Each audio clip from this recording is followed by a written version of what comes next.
స్థానిక సంస్థల రిజర్వేషన్స్ పై స్పష్టత లేదన్నారు మహబూబ్ నగర్ ఎంపీ డీకే అరుణ. ప్రభుత్వం ఇష్టానుసారంగా రిజర్వేషన్స్ నిర్ణయించిందని ఆరోపించారు. స్థానిక సంస్థల ఎన్నికల్లో గెలిచేందుకే ఇందిరమ్మ చీరల పంపిణీ చేస్తున్నారని మండిపడ్డారు.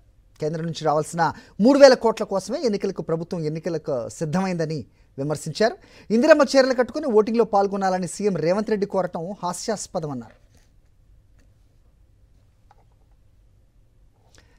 42% రిజర్వేషన్స్ పేరుతో బీసీలను కాంగ్రెస్ ప్రభుత్వం మోసం చేస్తుందంటున్న ఎంపీ డీకే అరుణతో మా ప్రతినిధి విజయభాస్కర్ మాట్లాడారు. చూద్దాం.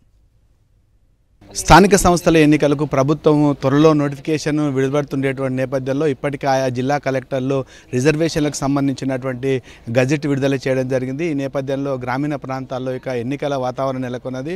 ఈ నేపథ్యంలో మనకు స్థానిక ఎంపీ తర్వాత బీజేపీ జాతీయ ఉపాధ్యక్షులు డీకే అన్న గారు ఉన్నారు. వారిని అడిగి మరిన్ని విషయాలు తెలుసుకునేటువంటి ప్రయత్నం చేద్దాం. చెప్పండి మేడం, త్వరలో స్థానిక సంస్థలు వచ్చేటువంటి అవకాశం ఉంది. ఇప్పటికే రిజర్వేషన్కి సంబంధించినటువంటి గజెట్ విడుదలైంది. పార్టీ ఏ ఎజెండాతో ఈ ఎన్నికలకు పోతుంది? ఈ రాష్ట్ర ప్రభుత్వము ఈరోజు సర్పంచ్ ఎన్నికలు జరుపుతామని చెప్పి ఏదైతే నోటిఫికేషన్ ఇవ్వడానికి సిద్ధమవుతున్నారో, రిజర్వేషన్లు పూర్తి చేసి గజెట్ కూడా ఇవ్వడానికి సిద్ధమవుతున్నారో, ఈ టర్మ్ అయిపోయిన వెంబడే ఎన్నికలు చేసింటే చాలా బాగుండేది వాస్తవంగా.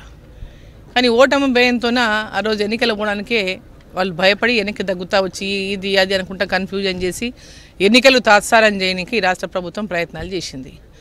ఈరోజు కోర్టులు గట్టిగా ఎన్నికలు నిర్వహించాలనేటువంటి విధంగా ఆదేశించడంతో ఈరోజు ఎన్నికలకు పోవడానికి అనేక మార్గాలు ఎదుర్కొంటుంది ఎన్నికలు ఎట్లా గెలవాలని. సో సర్పంచ్ ఎన్నికలు వచ్చినాయని చెప్పి ఈరోజు కాంగ్రెస్ ప్రభుత్వం చీరల పంపిణీ మొదలుపెట్టింది. ఇందిరమ్మ చీరలంట. మరి 2 సంవత్సరాల నుంచి ఇందిరమ్మ చీరలు ఎందుకు వంచలేదు? ఇందిరమ్మ అప్పుడు కూడా ఉంది, ఇప్పుడు కూడా ఉంది కదా. వాళ్ళకు పార్టీ గుర్తింపు ఇందిరమ్మ అనేటటువంటి ఇండ్లు కార్యక్రమం పెట్టి ప్రతి కార్యక్రమానికి ఇందిరమ్మ కార్యక్రమాలు పేరు పెడుతున్నప్పుడు మరి ఇన్నాళ్ళు ఎందుకు ఇలేదు ఇందిరమ్మ చీరలు? మన దసరాకే చీరలు పంపిణీ చేస్తామన్నారు. దసరా కూడా ఎందుకు పంపిణీ చేయలేదు? ఫీజు రియంబర్స్మెంట్ ఇవ్వడానికి డబ్బులు లేవు. మా తల్లులందరూ కూడా గమనించాలి. ఇది ఓట్ల కోసం ఇస్తున్నటువంటి చీరలు అనే విషయాన్ని మీరు గమనించాలి. ఎంపీ డీకే అన్న గారి యొక్క అభిప్రాయం, మొత్తంగా మాత్రం ప్రభుత్వానికి ఎన్నికలపైన చిత్తశుద్ధి లేదు. ఎలాగైనా గెలవాలనే ఉద్దేశంతో వైపున స్పష్టమైనటువంటి రిజర్వేషన్ల విధానం లేకుండా కేవలం కేంద్ర ప్రభుత్వం నిధుల కోసమే ఈ యొక్క ఎన్నికలు నిర్వహిస్తున్నారని చెప్తున్నాం. మరోవైపు ఇందిరమ్మ చీరల పేరిట ఎలక్షన్లో ఓట్ల కోసం ఈ కార్యక్రమాన్ని చేపట్టాలని ఆరోపిస్తున్నారు. కెమెరామెన్ అరుణ్తో విజయభాస్కర్, సాక్షి న్యూస్, మహబూబ్ నగర్. సాక్షి టీవీ ప్రసారాలను నిలిపివేయడం చట్టరీత్యా నేరం. సాక్షి టీవీ ప్రసారాల కోసం మీ స్థానిక కేబుల్ ఆపరేటర్ను వెంటనే సంప్రదించండి.